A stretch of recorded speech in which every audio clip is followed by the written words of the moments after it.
Max leveling any plant in Plants vs Zombies 2 can be a difficult task, but I did it with the Fire P. So we can see if you can fully solo Plants vs Zombies 2 only using the Fire Peashooter. Okay, so there's gonna be a very few amount of rules in this playthrough. Number one being we can only use the maxed out level 200 mastered version of the Fire Peashooter. And two, I guess we can't use any other plasma sun producers, especially to make even more Fire Peashooters, which we're not going to need because when they're maxed out, they're really maxed out. So let's just get straight to it. And also shout out to Perpetual Prince, my goat. Keep doing your thing. Okay, let's get to it. So if you haven't watching, level 8 was playing because the first couple of days of ancient Egypt are really just filler levels. You have an infinite amount of lawnmowers that make the levels impossible to lose even if you plant no plants. So we kind of just skipped them all just to save time because there's a lot of levels we're going to get through. And as you can see, with the amount of sun falling from the sky plus the maxed out cheaper version of the Fire P, instantly killing every plant that shows up, including the tile camel zombie, we absolutely blazed our way through the first couple of worlds, which is actually quite insane. And you can just see the way that we just kind of sped run this level without speed running this game. We do have it on 2x speed, which if you play Plants vs Zombies 2 and you don't have it on 2x speed, you're a weirdo. I'm sorry. Just like that, we literally went through all of ancient Egypt day 7 in about a minute 45 seconds, which is absolutely insane. Day 9. Day 9 was a day where I obviously started out to really see how overpowered a maxed out plant really is. And I'm going to show you the stats that the Fire Peashooter just had. Like, just take a look for yourself. So it had a toughness of 900, it had a sun cost of 125, and a damage of 240. Just to put it into perspective, that's a quarter of a walnut, which is absolutely insane for any offensive plant. And it just really shows how this is going to be throughout. And there's not too much to speak about in ancient Egypt, so we're kind of gonna have to skip through some of the levels. I know I want to show you all of them, but there's really nothing for me to commentate and nothing really spectacular for you to see, because you can just see the way that the Fire Peas are destroying every zombie that shows up on the screen. So let's move on to the next day. Here's a bit of day 10. Nothing really to say. Same with day 16. There really wasn't much to say about these ancient Egypt levels. It's a level 200 Fire Peashooter. It's going to destroy its way. A day that actually was useful was day 20. Guess what? Because there was 4 sunflowers that were mandatory as they were endangered plants and we had to beat the level. So this just meant that we could put down so many Fire Peashooters, which was just fun to see, and it just absolutely violated anything that came out, and it really just sets the waves to trigger a lot quicker than it normally would. I do know it is considered a tutorial level, especially since they removed a lot of the unique features that ancient Egypt did have, like the matching tiles game. If you know that, let me know in the comments, because that was a classic. That was a hood classic, really. Yeah. On day 20, yeah, you can see in the few moments that it has been going, we're nearly done day 20, and this is not even sped up. This is just normal game pace. We literally obliterated our way through. And let's push us on to the next day, which is going to be the boss battle. Man, the game's gone. The game is gone. You know why? Because we can't use the Fire Peashooter during the boss wave, just because we didn't get it in the conveyor level. And there's going to be a lot of levels later on in the worlds that we're just not going to be able to physically use the Fire Peashooter. And we're just going to skip over them because there's nothing we can do about it. So up next, we have the Pirate Seas. I did think there would be a couple of challenges in this world, being some of the barrel rolling zombies and the imp cannon, which actually went a bit different to how I expect them to go. We'll get to that when we get to those days. But day 1 was a day 1. It's obviously the easiest level in every single one of the worlds, and our level 200 Fire Peashooter really showed us what a level 200 Fire Peashooter does, and eliminate every zombie on screen with a single blow, which was insane. You could just see the way it was just one shot in the cone heads.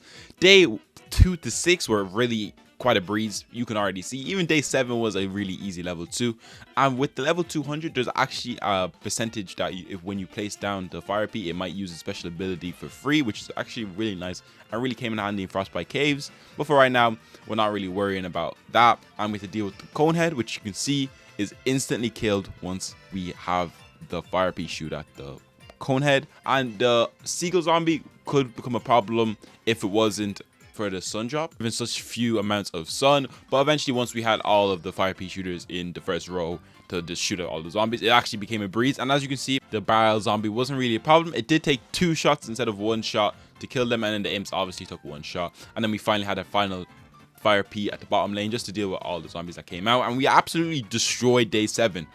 Really easy. A lot of these levels were just easy going through, so we're just gonna push on to the level that came a bit more challenging, and that day was day 9. And day 9 was actually the first level that we lost a lot more, and this because the sunfall wasn't giving us enough sun to place down the fire peas in enough time. It wasn't the fire peas just not being able strong enough, because trust me, they're strong enough to deal with any opponent, and you will see that.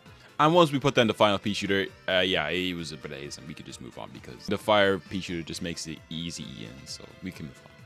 Day 17 is a day that I thought could be a bit more challenging. It's because we had a gimmick where we had to kill a certain amount of zombies in a certain amount of time. And I thought because the way that the fire Peashooter instantly kills so much zombies at once that we might not be able to, because the time that it would take the zombies to come out of the screen, they will already be dead. But I was proven that that was wrong. I don't know why I was worried about that. And this is also a part where the imp cannons came out, and I thought they might be a bit of a problem, especially when they're about to do, they just explode loads, and it might be a bit overwhelming for the fire P because they can't hit multiple targets. They can just eliminate one at a time, and their reload time is quite long.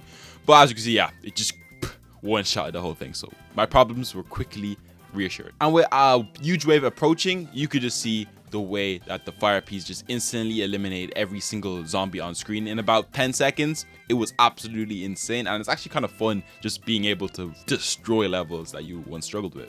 Day 24 is yet another level that I thought would be an issue with this. We're not going to do day 25 because once again, we will not be provided the fire Peashooter to beat the level, so there's no point even going over it. And the reason I thought this might be a struggle is because the endangered plants, they're really close to where the seagulls and also where the pyro zombies will come out. And if they're used and they quickly come out because the fire P kills so much zombies, it sets off the next wave of zombies to come out so quick that the broad bean could potentially use its ability and then fall asleep, and then we could be cooked. That's why I was worried about, but I was quickly reassured that that would not be a problem because the fire Peashooter is absolutely insane. All we just needed is 5 of them to be put down in the back lane, 1 in each row, and we have no more problems. And we see that I had just about done it because the seagull zombie makes the bean plant go down and there's no problem. And it can be saved for any of the pirate zombies that make their way. And right here is where I thought we could be in a bit of trouble from the pirate zombie, but the lawnmower quickly saved our lives, which was a very close call, and making us not lose any of our playthrough goodness. Just like that, piracies had been beaten. Moving on to the Wild West. Welcome to the Wild West, and this is where we actually get introduced to some of the coolest gimmicks in the whole of Plants vs Zombies 2 of all the worlds. And this is going to be the minecart, which actually just made this very, very easy because we can place them 2 fire peas and hit every single lane because the minecarts can be moved between lanes, and it really just made it a lot easier and actually quite a lot funner for me to play. And you can just see that the way they're just one-shotting every single zombie that comes on screen. Cone heads, bucket heads, every single one is getting 2 shot, 1 shot, and there was no time. And in just a small 30 seconds that it took me to speak describing this world, we have already basically finished the level, and that really just shows you the power that these fire Peashooters just have at this level. And if you can, you should try to max it out for yourself. So let's move on to the next day. Day 3 kind of had the same situation, had minecarts just about in the same thing, it's just they overlapped in lane 3, which made it a bit powerful. Maybe if you want to take out a bucket head in half a second more, just because that, but there's not really to describe here. You had a piano zombie that switched zombies lanes, but he was quickly destroyed, pushing us on to the next day. Day 5 kind of had the same type of situation. I had a minecart that hit every single lane, and it was just absolutely a destruction from the fire Peashooter, just absolutely demolishing every single zombie that came into screen. So let's just move on to a day that got a bit interesting, and that's going to be one of the later levels. Before we put it there, just look at this plan your defense level. It was absolutely insane. We finished the level in literally 15 seconds. It was that insane. These fire Peashooters, they're insane. Okay, now moving off to our first loss of our world, and that's going to be day 10, which it was really over the chicken zombies that spawned in, and they did cause a bit of trouble in the Wild West. That's just because the fire Peashooter can't hit multiple targets at once. It just hits one at a time, and the rate that the chicken zombies do come out on is quite annoying, and it was kind of difficult to deal with at the start. But once we got a good run going in and we used some of the plant foods to deal with all of them, because the toughness of the fire pea shooter was buffed up to a high amount, which made it a quarter of a walnut, like I said at the start of the video.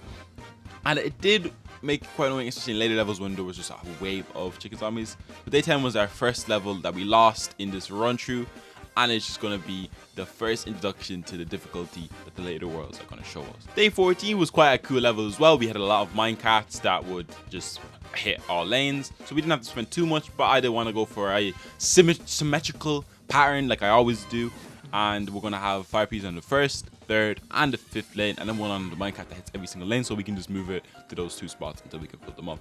And overall, it was quite difficult over the chicken zombies. That's the only reason that got us at any point in this whole world. It's going to be the stupid chickens that annoyed us. But nothing can beat the fire pea shooter special ability that we just spammed to kill them. And eventually, it got to a point where the lawnmowers had to save us. So yeah, it's that you could start to see the flaws in the fire pea shooter finally after 3 whole worlds and getting this deep in. But we did beat level 14 on this run, so yeah, we can move on.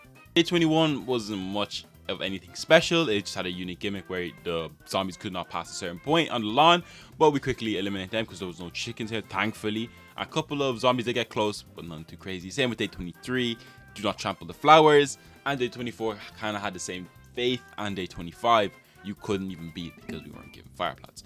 So now that we have basically the first starter levels done, starter worlds done, the one that introduced you to Plants vs Zombies 2, let's move on to the Frostbite Caves. The Frostbite Caves started out as quite a nice level with some new gimmicks with tile switch tiles, as you can see, the hand pointing in the direction that the zombies will switch paths to, and the fire pea shooter directly opposed the theme of the Frostbite Caves being the ice and contrasted with the fire, so we didn't have to worry about our plants freezing, and it also heated up plants around it, which we weren't allowed to use.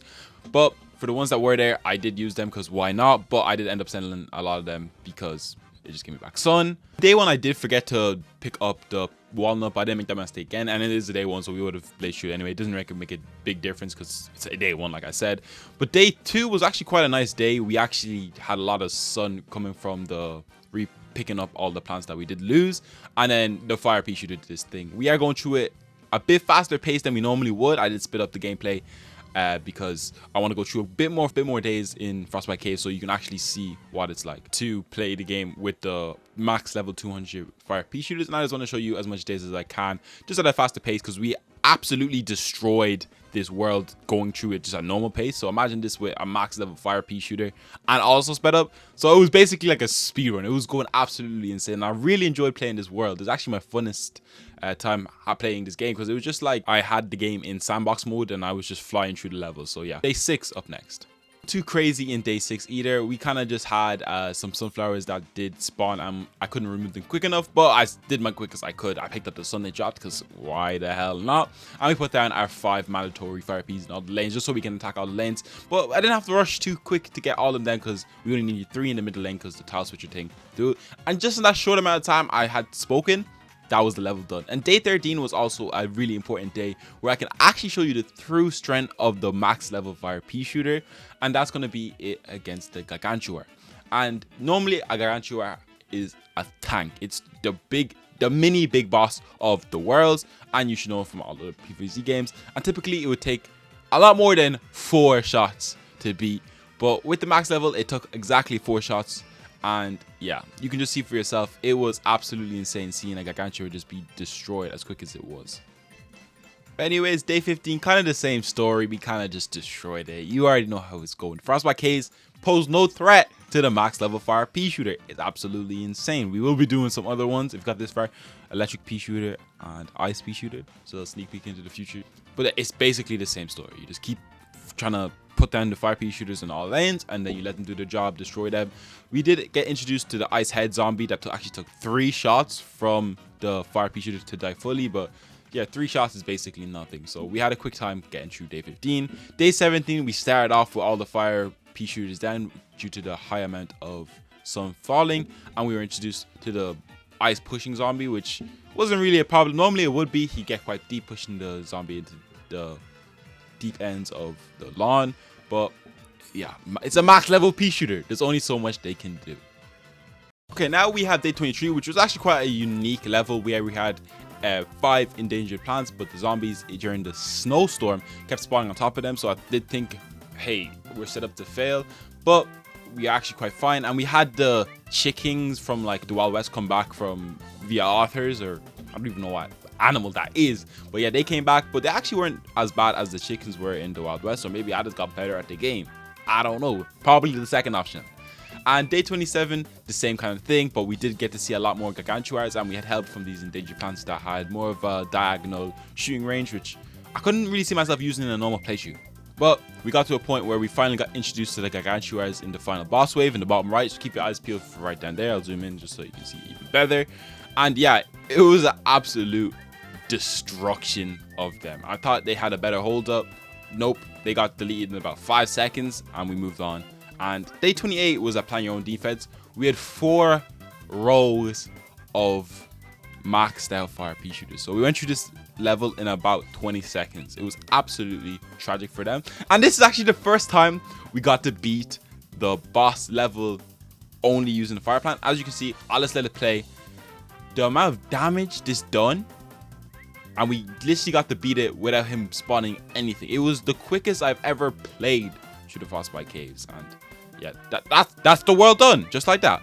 Okay, now we move on to the Lost City. There's some new gimmicks here, which is going to be the sun tile, which I love to use because it gives you sun for placing down plants on it, and it overall gives you sun just like it. So if you're usually playing the game, you'd put down a sunflower and it give you double the amount of sun that it would play.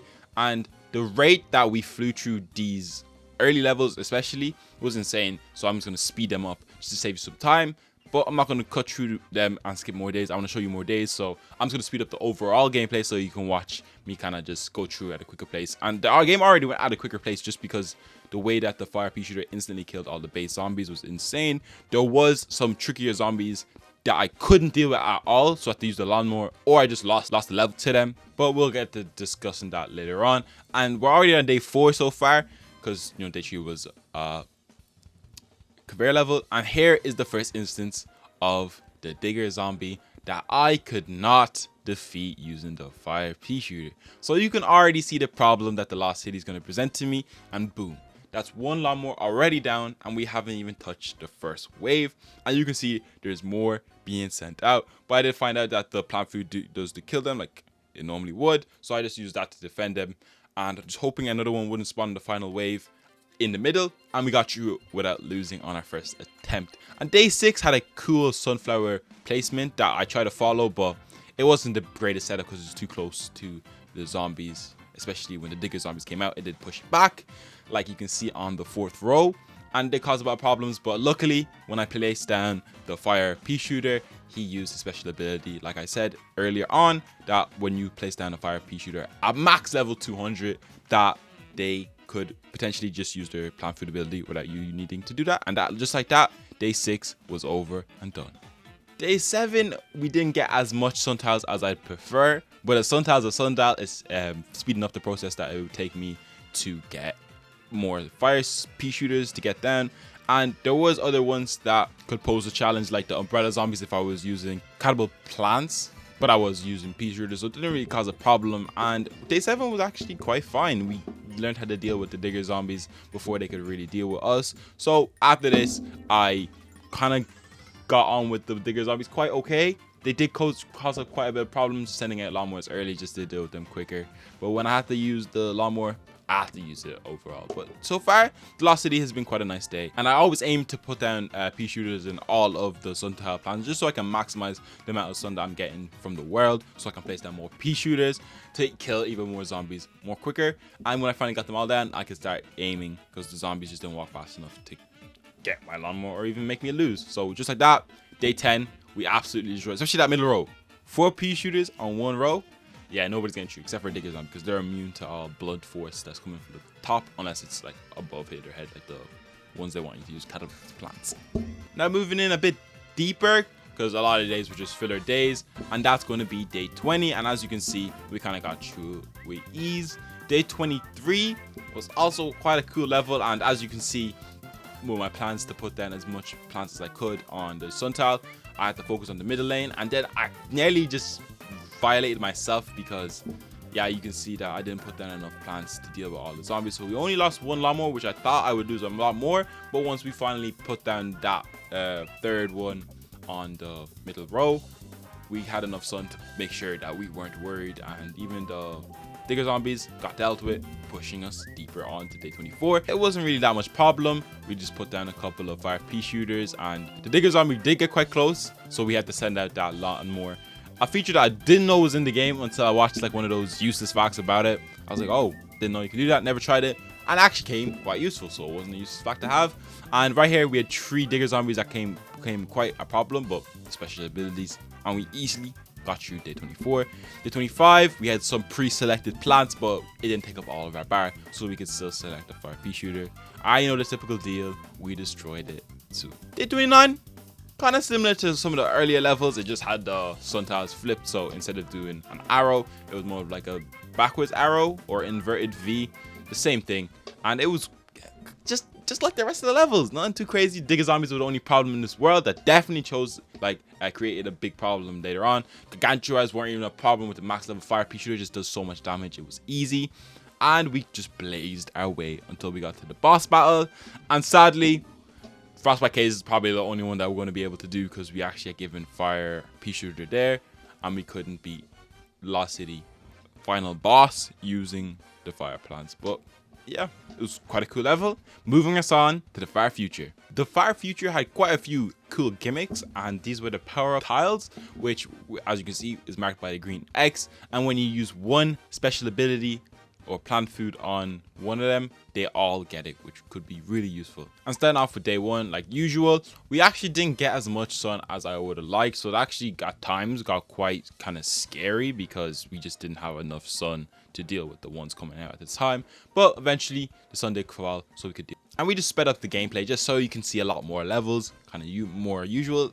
Unlike the earlier worlds like Ancient Egypt, Pirate Seas, or even the Wild West, we're going to skip through. I kind of want to speed up the overall gameplay so you can see a lot more. And we got close to missing a whole row because there was not enough sun to place down to deal with the jetpack zombie, which at times he did turn into a trouble, but he wasn't really the big bad guy of this world. I'm moving on to day 2.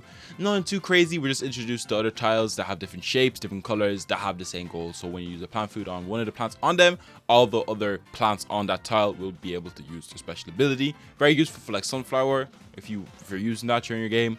But I'm using fire Peashooter, and I didn't really take advantage of them because basically the fire Peashooter by himself is a special ability. He one-shots everybody, and just like that, we have them all done. And even the big mechs didn't even stand a chance, getting nearly one-shotted, which was insane. A lot of the bulk of the inside of the far future was a lot of filler. There wasn't much important things to be seen. There was some cool gimmick levels that I'll get to when we get to them. But even the bot swarms, the mechs, the special zombies of this world, really, to say, just didn't really pose a chance. And right here is like what I said, there was a cool gimmick level where there was purple sun that came down, and when you press it when it's in this purple form, exploded and damaged plants and zombies. But I just used it for extra sun cost, and it was actually really nice having a lot of sun just coming down at once. It was better than most sunflowers in the game except for the primal one, and we kind of just blew through it because none too hard. It's a max level 200 fire Peashooter. It does its job, destroying all zombies on screen. Not too much to say about most of the bulk of the far future. Kind of just a filler world, honestly. It's not my favorite world. There's some cool gimmicks like the power up tiles, but they're not really for me, and there wasn't anything much interesting to say. So let's move on to a day that was fun, and that's going to be day 22 because it's a plan your defense level. And as you can see from the zombies, they can barely even get past the first tile in, because the amount of damage that the fire Peashooter does is absolutely insane. And just like that, the final wave has come and gone, and the whole day has been done in about 30 seconds, which was insane. And now we move on to the next level, 24, that also had the purple sun fall down gimmick level thing, which I just loved because we had a lot of sun coming into our inventory and our bank, so we could just put down a ton of fire Peashooters. And if it really came to it, which it really wasn't going to come to it, we could explode the falling sun to cause damage to the zombies to help us if needed, but didn't really need to use it too much. And the level went quite quick because we had so much extra sun, we could have so much extra fire Peashooters that we could place down, and we could really just destroy our way going through all of it. And that was basically day 24. Just like that, like a lot of the other days, the level just flew. And day 25 couldn't be beaten. The boss battle, the zombie boss level from Far Future, could not be beat because we didn't have 5 Peashooter. coming from the conveyor level, which is quite tragic. But that's it for right now. Don't worry, there'll be a part 2. Also, this is a 3-part series that we're going to do on the Ice Peashooter and the Electric Peasshooter to see which Peashooter is the best at soloing all of Plants vs Zombies 2. And make sure to subscribe. It's free of cost. You can always change your mind. And if you want to watch me beat all of Plants vs Zombies 2 only using fire plants, click the video on the right. That's the movie. It's a long movie that hits every single PvZ world. And I'll see you in the next one.